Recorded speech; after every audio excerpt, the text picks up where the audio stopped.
Anak laki-laki itu bernama Santiago.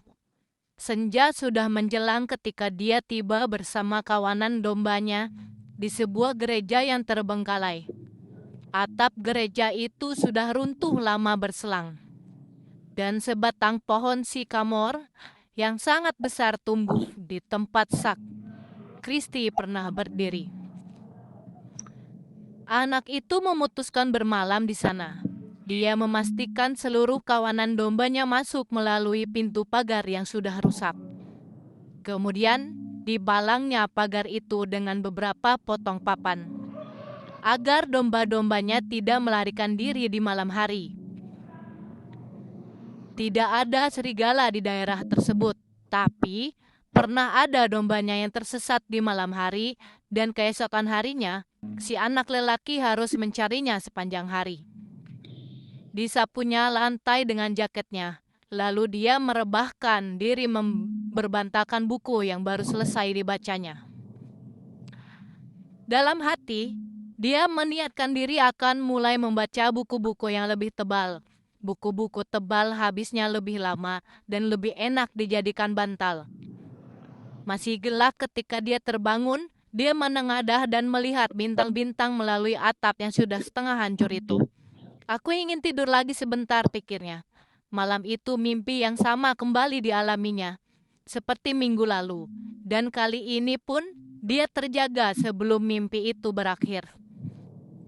Dia bangkit dan mengambil tongkatnya, kemudian mulai membangunkan domba-domba yang masih tidur. Dia memperhatikan bahwa begitu dia terbangun, sebagian besar dombanya mulai terjaga. Seolah-olah ada daya misterius yang menautkan hidupnya dengan hidup domba-domba itu, yang telah bersama-sama dengannya selama 2 tahun belakangan ini, yang telah digembalakannya menyusuri pedesaan, mencari makanan dan air. Mereka sudah begitu terbiasa denganku, sehingga tahu jadwalku, gumamnya. Tapi setelah dipikir-pikir, bisa jadi justru sebaliknya. Dialah yang terbiasa dengan jadwal mereka. Tapi ada beberapa dombanya yang agak susah dibangunkan. Si anak lelaki menyodok mereka satu persatu dengan tongkatnya, sambil memanggil nama masing-masing domba. Sejak dulu, dia yakin sekali domba-domba ini memahami perkataannya. Jadi, ada kalanya dia membacakan pada mereka bagian-bagian buku-buku berkesan baginya, atau diceritakannya pada mereka kesunyian serta kebahagiaan yang dialami penggembala di padang-padang. Kadang-kadang, dia juga berkomentar pada mereka mengenai hal-hal yang dilihatnya di desa-desa yang mereka lewati. Tapi, selama beberapa hari belakangan ini hanya satu yang dia bicarakan pada domba-dombanya. Gadis itu. Ya, putri saudagar yang tinggal di desa berjarak sekitar 4 hari perjalanan dari sini. Dia baru 1 kali datang ke desa itu, tahun lalu. Saudagar itu pemilik toko kain, dan dia selalu minta agar domba-domba dicukur di hadapannya, supaya dia tidak ditipu. Anak itu tahu tentang toko ini dari temannya, dan kesanalah dia membawa domba-dombanya. Aku hendak menjual wol, kata si anak lelaki kepada saudagar itu. Toko itu sedang ramai, maka si saudagar menyuruh anak gembala itu menunggu sampai sore. Anak itu pun duduk di undak-undak toko dan mengeluarkan buku dari tasnya. Ternyata anak gembala bisa juga membaca. Terdengar suara seorang gadis di belakangnya. Wajah gadis itu khas daerah Andalusia.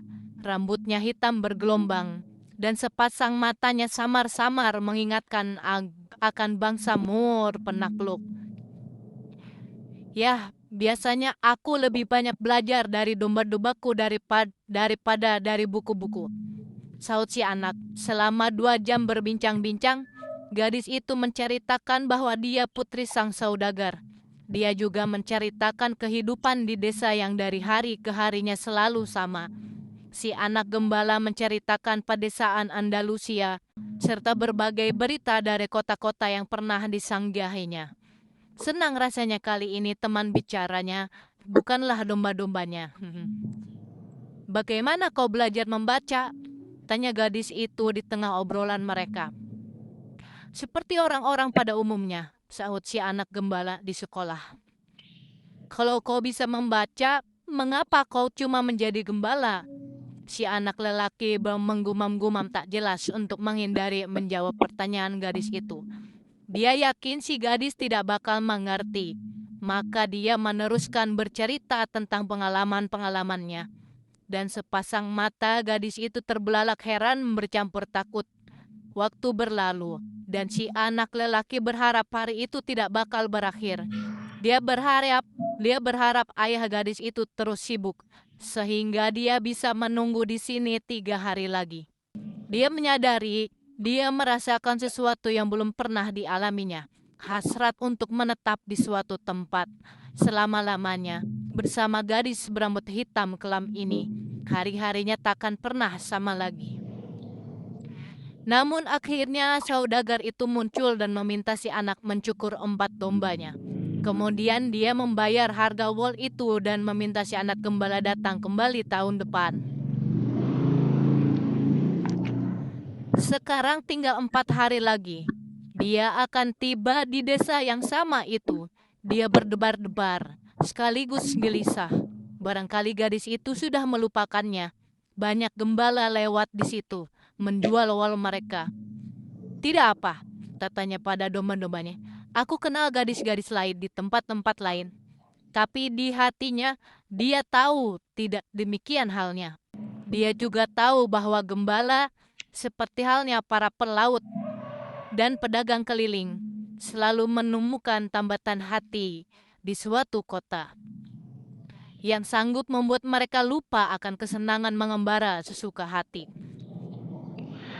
Fajar mulai merekah dan si anak gembala menggiring domba-dombanya ke arah matahari terbit.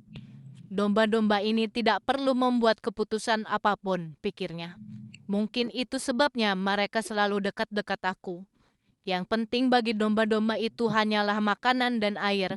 Selama si anak bisa mencarikan padang-padang rumput terbaik di Andalusia, domba-domba itu akan menjadi teman-temannya. Ya, hari-hari mereka selalu sama. Jam demi jam yang seakan tak ada habisnya. Antara saat matahari terbit dan terbenam. Mereka tidak pernah membaca buku di usia muda mereka. Dan tidak mengerti kalau anak itu menceritakan pemandangan-pemandangan di kota-kota. Mereka puas sekadar mendapatkan makanan dan air. Dan sebagai imbalannya, dengan murah hati mereka memberikan wol mereka, persahabatan mereka, dan sesekali daging mereka.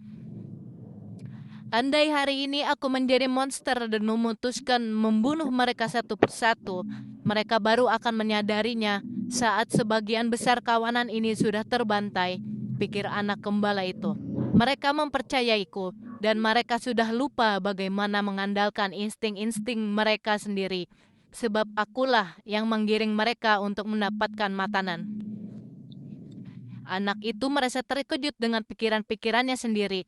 Barangkali gereja dengan pohon sikamor di dalamnya itu ada hantunya. Barangkali itu sebabnya dia mengalami mimpi yang sama untuk kedua kalinya. Barangkali itu pula yang menyebabkan dia merasa marah pada teman-teman setianya ini.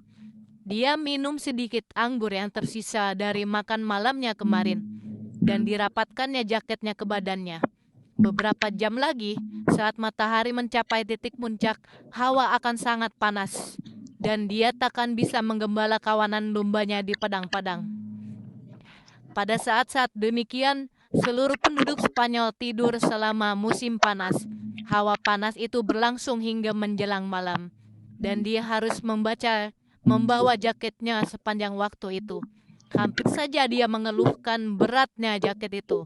Namun kemudian dia teringat, berkat jaket itulah dia bisa mengatasi dinginnya hawa subuh.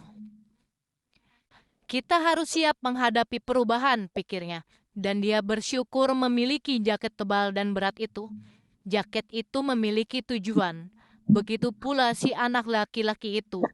Tujuan hidupnya adalah berkelana. Setelah 1 tahun menjelajahi kawasan Andalusia, dia sudah tahu semua kota di daerah tersebut. Pada kunjungan kali ini, dia berniat menjelaskan pada gadis itu